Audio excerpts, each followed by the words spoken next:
Bismillahirrahmanirrahim. Assalamualaikum warahmatullahi wabarakatuh. Alhamdulillah, wassalatu wassalamu ala rasulillah wa ala alihi wa sahbihi wa man wala wa ba'd. Saudara-saudariku, Alhamdulillah kita berjumpa kembali dalam channel YouTube ini yang memang dikhususkan untuk kita bisa berinteraksi dengan ringkas, terkhusus terkait dengan diskusi kita seputar persoalan-persoalan aktual yang mungkin bisa kita diskusikan dan kita share bersama. Alhamdulillah, semoga Allah Subhanahu wa taala senantiasa memberikan kesehatan pada kita dan tentunya semoga Allah senantiasa membimbing hidup kita agar lebih baik dari hari-hari sebelumnya. Semoga kita senantiasa sehat di dunia dan bertemu di surga kelak. Amin. Insyaallah. Ya, semoga Allah berkehendak. Semua berdasarkan kehendak Allah Subhanahu wa taala. Kita tidak bisa menentukan apakah kita akan ke surga atau ke neraka. Wallahu a'lam, Allah yang tahu. Kita hanya dituntut untuk berikhtiar. Tapi ada dua syaratnya dalam Al-Quran. Ya, di Al-Quran surah kedua Al-Baqarah ayat 25. Allah berjanji dengan mengatakan, وَبَشِّرِ الَّذِينَ آمَنُوا وَعَمِلُوا الصَّالِحَاتِ أَنَّ لَهُمْ جَنَّاتٍ تَجْرِي مِنْ تَحْتِهَا الْأَنْهَارُ. Ya, dan Muhammad SAW berikan kabar gembira kepada dua golongan. Satu, orang-orang beriman. وَبَشِّرِ الَّذِينَ آمَنُوا, semua orang beriman. Kalimatnya menggunakan kata alladzina. Ya, itu disebutkan setidaknya 1080 kali dalam Al-Quran. Alladzina itu mencakup semua, laki-laki, perempuan, besar, kecil, tua, muda, sepanjang mereka mau beriman kepada Allah Subhanahu wa taala. Kemudian keduanya, buktikan iman itu dengan memperbanyak amal soleh. Wa amilus solihat. Karena itu kalau teman-teman melihat karakteristik ayat-ayat Al-Quran, itu hampir selalu setelah kata amanu itu atau kata-kata iman dengan berbagai derivasinya, yu'minuna, amanu, dan itu setelahnya itu umumnya amal soleh. Ya, misal Quran surah 103 Al-Asr, wal 'asr innal insana lafi khusr illa alladhina amanu wa 'amilus shalihat alladhina yu'minuna bil ghaib iman wa yuqimuna as-shalah, amal saleh, wa mimma razaqnahum yunfiqun, amal saleh. Ya ayyuhalladzina amanu iman kutiba 'alaikumus shiyam, ya itu amal saleh, puasa. Nah, jadi kalau kita berharap Allah memberikan kasih sayangnya untuk bisa memasukkan kita ke surga, maka jadi insan beriman, kemudian jadikan iman kita itu bisa membimbing kita untuk berbuat, mengumpulkan banyak amal saleh. Ya, Al-Quran berikan detail sholat, ya perbanyak, bukan cuma fardunya, ya, tapi tambah sunnahnya. Ya, kalau cuma fardu, anak kecil juga yang belajar fardu juga, tambah dengan sunnahnya. Ya, bahkan ada nanti beberapa hadis-hadis Nabi SAW memberikan keistimewaan-keistimewaan. Ada penghuni surga yang dibuatkan satu rumah di surga karena membiasakan salat sunnah 12 rakaat. Ya, man shalla 12 raka'atan, siapa yang menunaikan salat 12 rakaat fi yaumin wa lailatin, dari mulai pagi sampai dengan malamnya. Ya, arba'an qabla dhuhri, 4 rakaat sebelum zuhur, rakataini ba'daha, 2 rakaat setelahnya, rakataini ba'dal maghrib, 2 rakaat setelah maghrib, rakataini ba'dal isya, 2 rakaat setelah isya, rakataini qabla subhi, 2 rakaat sebelum subuh. Jumlahnya 12. Sebelum subuh 2 rakaat, sebelum zuhur 4 rakaat, 6, setelah zuhur 2 rakaat, 8, setelah maghrib 2 rakaat, 10, setelah isya 2 rakaat, 12. Bunyalahu bihinna baitun fil jannah. Maka Allah akan bangunkan baginya satu rumah di surga. Masya Allah. Ya. Nah, jadi itu ikhtiar kita, usaha kita, perbanyak amal saleh, puasa tambah puasa sunnah, baca Al-Quran dengan baik. Adapun persoalan ke surga atau tidak, Allah yang tentukan. Karena itu dalam setiap kesempatan kita selalu berdoa, bahkan terkadang kami saling mendoakan. Saya mendoakan orang lain mungkin mendoakan kita juga, dan selalu ditutup dengan kalimat insya Allah, jika Allah berkehendak dengan semua itu. Karena surga diraih dengan rahmat Allah Subhanahu wa taala, tidak dengan yang lainnya. Untuk mendapatkan rahmat itu kita berikhtiar lewat amal saleh. Ya, Allah taala a'lam bis-shawab. Bolehkah kita mendoakan yang jelek-jelek kepada orang yang menyakiti kita, Ustaz? Dan bolehkah kita bersyukur kepada Allah bila dikabulkan? Terima kasih sebelumnya. Apa yang mau didapat? Ya, kita share satu aja ya. Dalam Al-Quran itu ada ayat di Al-Quran surah ketiga Ali Imran ayat 128 sampai 129. Jadi saya berikan gambaran kisahnya dulu. Nabi SAW di awal masa dakwah itu kedatangan satu utusan, ya, dan mengatakan bahwa satu desa tuh masyarakatnya masuk Islam. Senang Nabi, lalu minta orang-orang itu untuk dikirimkan dai untuk mengajar. Dikirim oleh Nabi 70 orang, dalam riwayat disebutkan kurang lebih 70 orang penghafal Quran. Ya, ahli Quran, orang-orang yang menguasai agama dengan baik pada masa itu, ya, dengan kadar yang mungkin didapatkan pada saat itu. Dikirimkan secara singkat ketika sampai di sebuah distrik namanya Bi'ur Ma'unah. Ya, tiba-tiba ternyata orang-orang itu dianiaya, bahkan kemudian dieksekusi.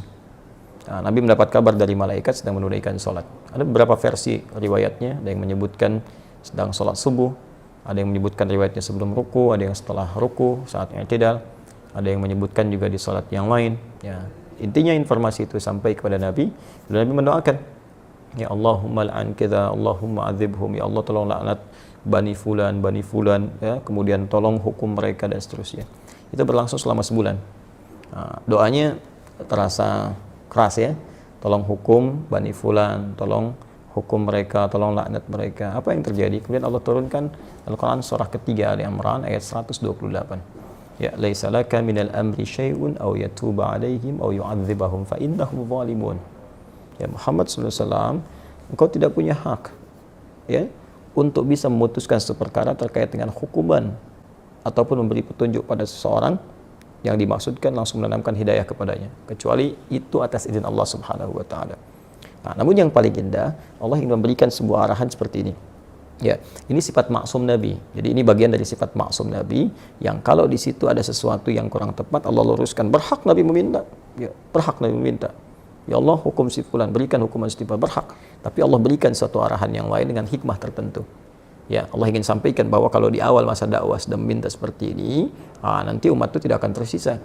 Ya, seperti umat-umat yang sebelumnya, ya pernah berbuat zalim, kemudian nabinya meminta kepada Allah dihukum, hukum selesai. Tapi Allah ingin berikan sebuah pelajaran bahwa ke depan akan ada ujian lebih besar daripada ini. Maka diberikan sebuah tahapan bersabar, bersabar, sampai kesabaran itu kemudian memuncak, sampai kemudian pada tingkat maksimal sehingga bisa mengatasi tantangan yang lebih berat lagi. Ya, karena kalau persoalan wafat, ajal juga sudah tiba, ya sesuai dengan ajal. Hanya nanti tentunya ada balasan-balasan dari Allah. Ada yang karena tidak tahu, mungkin bisa dengan itu kemudian diberikan petunjuk untuk bertobat. Ada yang sengaja melakukan, Allah kirimkan kemudian hukuman, nanti akan turun kemudian hukuman-hukuman berikutnya. Bukan berarti pembuat kesalahan tidak kemudian diproses. Ya, bisa diproses dengan hukum yang berlaku, tapi ada mungkin golongan-golongan tertentu yang tidak tahu dan ikut-ikut di dalamnya. Bagaimana hukum seperti itu? Maka Allah turunkan tadi ayat, setelah ayat itu turun, maka Nabi merubah doanya. Perhatikan doanya. Allahumma hdini fi man hadait, wa afini fi man afait, wa tawallani fi man tawallait, wa barik li fi ma atait. Ya. Kalau kita jamakkan, Allahumma hdina fi man hadait, wa afina fi man afait, wa tawallana fi man tawallait, wa barik lana fi ma atait, wa qina syarra ma qadait. Allahumma hdina fi man hadait, ya Allah, mohon berikan aku hidayah, berikan kami hidayah, dan tempatkan kami di tempat-tempat yang orang mendapat hidayah. Wa afina fi man afait, sehatkan kami ya Allah, dan tempatkan kami di tempat orang-orang yang sehat. Jadi, kalau Anda kerja di tempat orang sehat, Anda bertetangga dengan orang sehat, orang itu dapat hidayah, di kantor dapat hidayah, jadi baik orangnya. Wa tawallana fi man tawallait, palingkan kami dari apa yang Kau tidak sukai, dan tempatkan kami di tempat-tempat orang-orang yang berpaling dari apa yang tidak Engkau sukai. Barik lana fima atait, berikan keberkahan pada kami ya Allah dari setiap pemberian-Mu. Ya, indah. Ya, waqina syarra ma qadait, dan jauhkan kami dari segala keburukan ya Allah. Segala keburukan yang mungkin kami dapatkan dalam kehidupan. Ya. Engkau telah tetapkan ini buruk, berikan kami kemampuan untuk menghindarinya. Jadi berubahlah ke arah doa-doa itu. Jadi baik, jadi baik, jadi baik. Itu yang telah kemudian dikenal dengan doa kunut. Ya, berarti permintaan pada segala hal yang bernilai ketaatan kepada Allah yang sifatnya baik-baik. Jadi, kalau Allah saja mengarahkan Nabi untuk mendoakan perilaku buruk dengan kebaikan, maka kita lebih layak untuk mengikuti tuntunan Nabi SAW. Kita doakan yang baik. Ya, toh mohon maaf dia mencela kita itu, celaan dia, ketika keluar celaannya, itu sudah memberikan pahala kepada kita. Kenapa harus dengan mencela kembali sehingga mengembalikan pahala yang telah kita dapatkan? Nah, yang kedua, kalau hati kita sudah lapang dengan memaafkan, bukan berarti persoalan dia selesai. Persoalan kita dengan dia diselesaikan oleh Allah. Allah akan lupakan beban-beban pada diri kita tentang dia, dihapuskan. Jadi kita nggak capek mikirin dia hilang. Tapi kalau dia belum minta maaf kepada kita, persoalan dia dengan kita belum selesai. Dan dia akan berhadapan dengan Allah di hari kiamat nanti. Jadi nggak ada ruginya, kita dapat pahala. Ya, yang kedua, transferan dari dia tadi, kemudian kita dilupakan oleh Allah tentang perkara dia. Yang ketiga, dia tetap punya urusan dengan Allah sampai dengan hari kiamat. Dan berita baiknya, jika Anda mampu melapangkan hati untuk memaafkan orang lain pada hal yang terkait dengan pribadi Anda dan tidak terkait dengan turunan hukum yang lain. Ya, turunan hukum maksudnya kalau utang, ya, kalau memaafkan itu bukan berarti utangnya lunas. Ya, tetap kita maafkan, misalnya berlaku kelirunya, utangnya tetap kemudian diselesaikan. Kecuali kalau Anda ingin bersedekah. Ya, atau orang misalnya melakukan tindakan kriminal yang dahsyat, kita maafkan.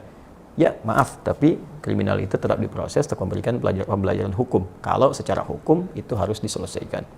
Nah, kalau Anda bisa lapangkan hati seperti ini, maka Allah janjikan di Quran surah ketiga Ali Imran ayat 133 sampai 134. Wasari'u ila magfiratin min rabbikum wa jannatin arduha as-samawati wal ardu uiddat lil muttaqin. Bergegaslah Anda untuk evaluasi diri, minta ampunan sama Allah, dan berharaplah, berusaha untuk mendapatkan satu surga yang luasnya seluas langit dan bumi, disediakan bagi orang takwa. Siapa orang takwa di situ? Amalannya 134. Alladzina yunfiquna fis sarai wad dharra, orang gemar berbagi dalam keadaan lapang ataupun sulit. Kalau lapang berbagi biasa, ini sulit berbagi masih mau. Ya. Nah, wal kadhiminal ghaidha, yang sanggup menahan amarah, wal afina 'anil nas, yang mampu memaafkan kesalahan orang lain. Allahu yuhibbul muhsinin, Allah cinta kepada para pelaku-pelaku kebaikan. Barangkali Anda lulus ujian yang lain, ujian sholat bagus, zakat bagus, tapi Allah ingin menguji Anda dengan hadiah terbesar, yaitu surga seluas langit dan bumi. Dapatkan itu, dan disitulah kesempatannya. Kalau hadiahnya kecil, mungkin ujiannya kecil. Hadiahnya power bank, mungkin ujiannya kecil. Tapi hadiahnya surga, setiap yang didambakan, masa harus tantangannya ringan. Semoga Allah memuliakan kita. Terima kasih. Assalamualaikum warahmatullahi wabarakatuh.